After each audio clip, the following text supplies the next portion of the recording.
Alright everybody, let's talk about Hellboy. So I have not seen any of the Guillermo del Toro films, nor have I seen any reviews going into this movie. The only reason I even went is because my friend wanted to see it, also because I was bored. I'm not one to completely trash a film and don't give any credit for my enjoyment. I don't know if I wasn't in the right mood, but I didn't enjoy myself at all. This movie was awful.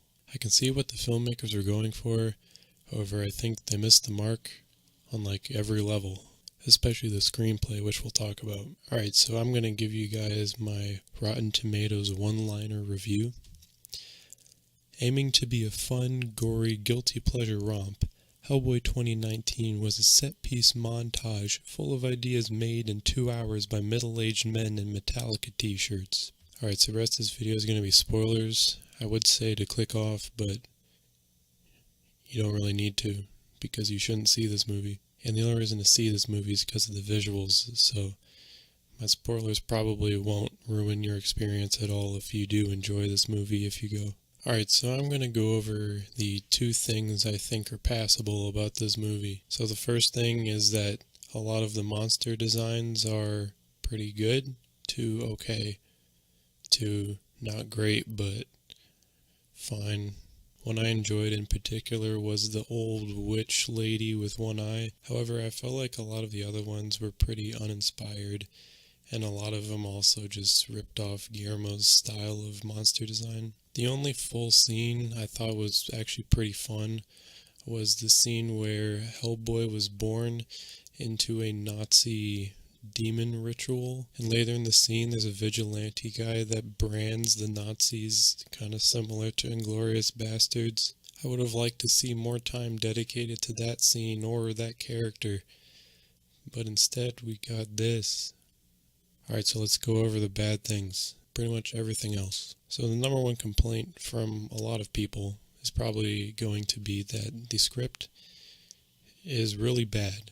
It's pretty awful, actually. This actually has one of the worst scripts I've ever seen in a decently big budget movie like this. I had this thought in my head that came up multiple times while watching that was just kind of like, wow, they really poured all this money into a script that probably took a day to think up of. My main gripe with the script is that there are countless flashbacks and only 45 minutes of the movie are actually dedicated to the plot.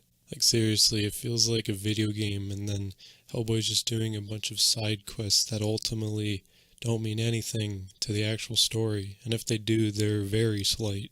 I could go over the examples right now, but you'll probably get what I mean as I start to go a little bit more in depth with this. It doesn't really stick to the one story, or really it doesn't really stick to one style throughout the entire movie. It just kind of feels like they're just throwing a bunch of cool things at the wall, and none of them but one stick. Going more into the character writing, Hellboy's inner conflict is pretty awful. About halfway through the movie, he sees a vision of the Blood Queen, and she convinces him that humans shouldn't kill demons because they have feelings too or something. It's really dumb, especially because the demons literally don't stop killing people and have no reason not to. A side problem I had is that a lot of the gore was really gratuitous and just felt like they were doing an R-rated movie and we have to be extremely gory for no reason. I kind of got the feeling that this movie was trying to be aimed at a particular audience, kind of like how Suicide Squad was,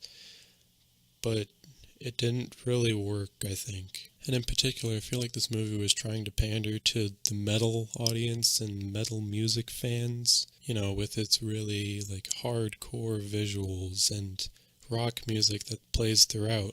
However, this rock music is 80s pop rock and not metal.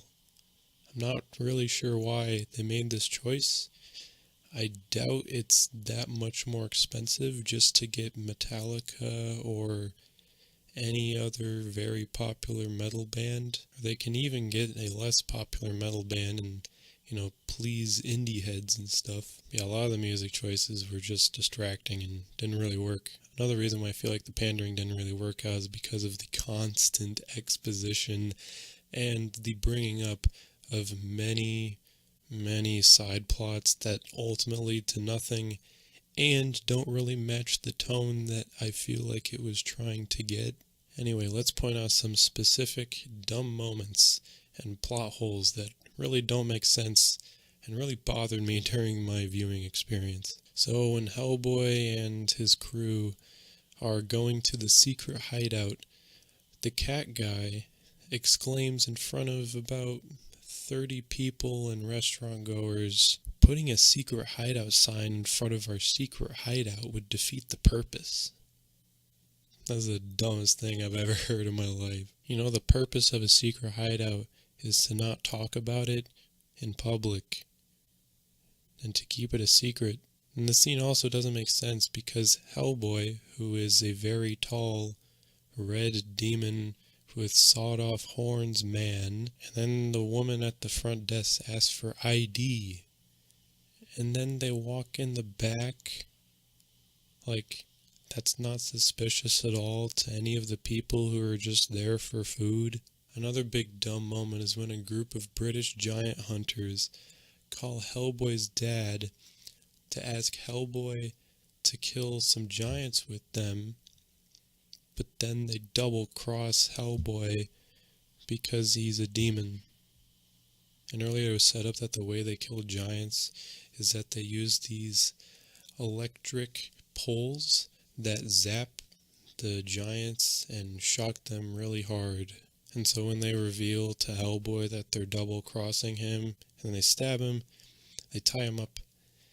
And then they go to this pond, they put him down into the water, and then they walk into the water and then poke him with these electric poles in water. How are they not getting electrocuted? And then it gets even dumber when Hellboy is underwater and drowning or something, and then he can hear the giants walk by and then decapitate some of them, and then the scene cuts, and then it cuts to some Blood Queen scene, and then 30 seconds it cuts back. Like, couldn't they have shown that later? Oh my god. Don't even get me started about the editing. And realistically, I probably won't talk about it much because it's been a day since I've seen it, and I can't remember any specific editing issues other than that one, which was extremely bad. That was one of the worst edits I've ever seen in a movie. Anyway, continuing on with the dumb things in this movie that don't make sense. Why was the admittedly decent-looking, one-eyed witch lady with peg legs even in the movie? She was set up in some random scene like a half an hour in, and then not touched. And then in the last act of the movie, Hellboy goes to her and then asks her where the Blood Queen is. And then the witch lady asks Hellboy to give up his eye, and then she'll tell him. And then Hellboy says no, and then beats her up. And then he falls out of the walking house that she's in. And that's it.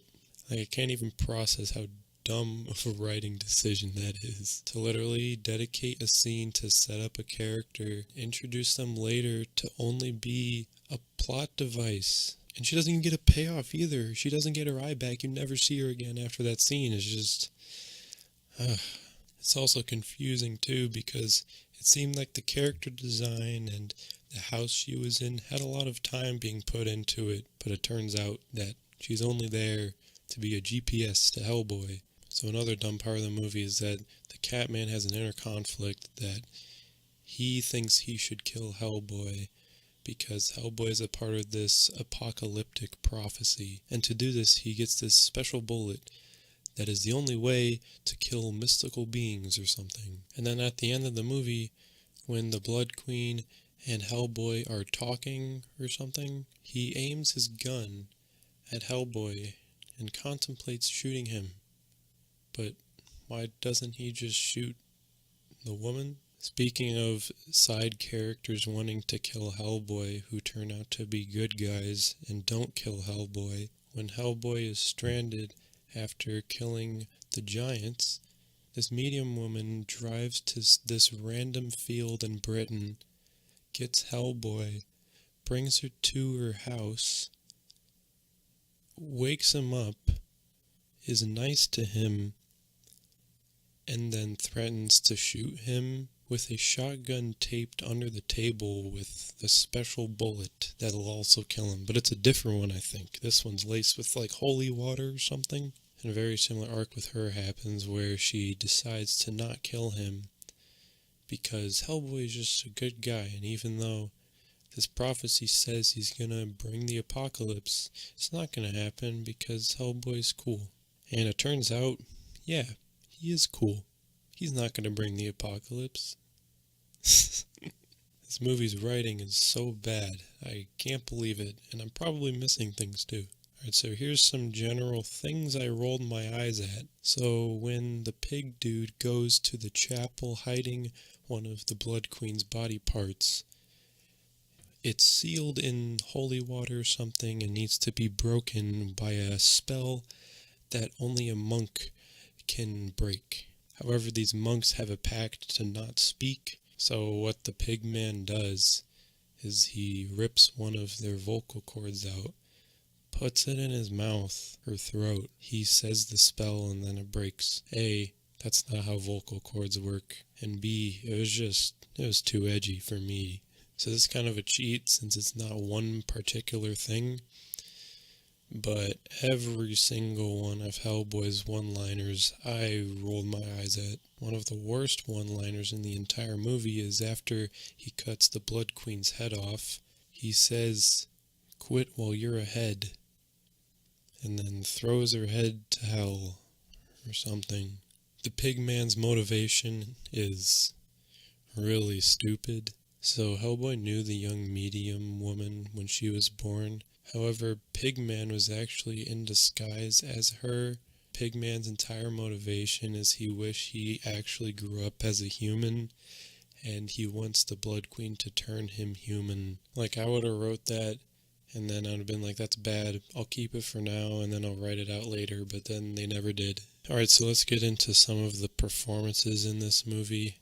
All of them are bad, except one. One's fine. Then that one is Mila Jovovich as the Blood Queen. She generally just plays the all-evil character, and she plays it pretty well. She seems like she's trying, and, she likes being evil, so it was an okay performance to watch, nothing awful. And then we've got Ian McShane as Hellboy's dad, his human father. He's just kind of the dad character that is tough on his son but loves him but doesn't show it. Whatever. He's fine. He's kind of phoning it in, but he's not awful. Daniel Day Kim is the cat military man, and he looks like he's trying, but he's really bad. And we've got Sasha Lane as the medium lady. She's really bad. I don't know if it's just the writing, but honestly, I feel like some of the blame does go towards her. A lot of her dialogue just seems like she's reading off a script, and her performance, doesn't really feel like she's a character. She's just reading lines on the page and trying to act peppy and British. And now we've got the worst performance in the film. Hellboy himself. David Harbour. So other than cringing at every line of dialogue he got in the entire movie, it also felt like he was phoning it in very much. I might be wrong about phoning it in, but man, his performance really did not work for me at all. His performance kind of felt like he was voice acting in a PS2 game. Again, similar to Sasha Lane, it felt like he was just writing lines on the page, but in this case, I say he sounds like a video game character because the way he says his lines is just so robotic and awful. I just can't put my finger on it. He sounds like he's from San Andreas. Oh shit, here we go again. So for those who haven't seen Hellboy, I'm going to try to reenact some of these performances. These aren't actual lines of dialogue, but they're very similar, so keep that in mind. Hey, what's with all these guys? Can't they see I'm eating pizza? Hey, Hellboy, I can talk to dead people. Oh, my mom says you're very handsome. Hey, Hellboy, come over here and get to work. You're my son. Hellboy, I don't trust you because a leopard scratched me in the face and now I'm a shapeshifter. I'm gonna shoot you, but I might not. Alright, so a lot of those were actually not very good representations of the dialogue in this movie, other than Hellboy's. That was pretty accurate. But it's pretty bad when I literally can't think of a single line most of these characters say, and also I don't really remember what any of their personalities were like, other than very surface level things. I don't know. This movie was pretty awful, and I really don't recommend anyone seeing it. Like, even ironically, this movie barely has any value because a lot of it's just boring and it's not really fun either. And it's also trying to be funny, so therefore it's even less funny. Now, for those of you who ironically want to watch a movie with extremely bad dialogue, but also that has some fun action sequences, go watch Alita Battle Angel. That movie is really fun and probably my favorite movie of the year, despite its awful dialogue and script. But you know what? It works better than this movie. Now, what they should have done is they should have made an entire movie from the Nazi hunter guy and Hellboy, both of them killing Nazis wearing the 3D glasses with the swastika on it. Yeah, making that type of movie would be really fun, and sticking with one thing would also be really fun, and making a story that doesn't go 1,000 ways and is really boring in the end would also be fun. But unluckily, this movie's really boring, and probably is as boring as this video is. See, I think I've kind of outlined why this movie's trash, and I'm gonna give it a 1 out of 10. This movie is awful. So yeah, I hope you guys enjoyed watching. I had fun making it. If you guys want to support the channel, go ahead and share this with your friends. Get me in that YouTube algorithm, like the video, subscribe, all that stuff. You know, I really love making this stuff. I want this channel to be, you know, kind of a variety of things. I like music, I like movies, I like TV shows sometimes, whatever. But yeah, so I'll see you guys next time. Hopefully I get to see some good movies next time. And yeah, I'll see you guys. Peace.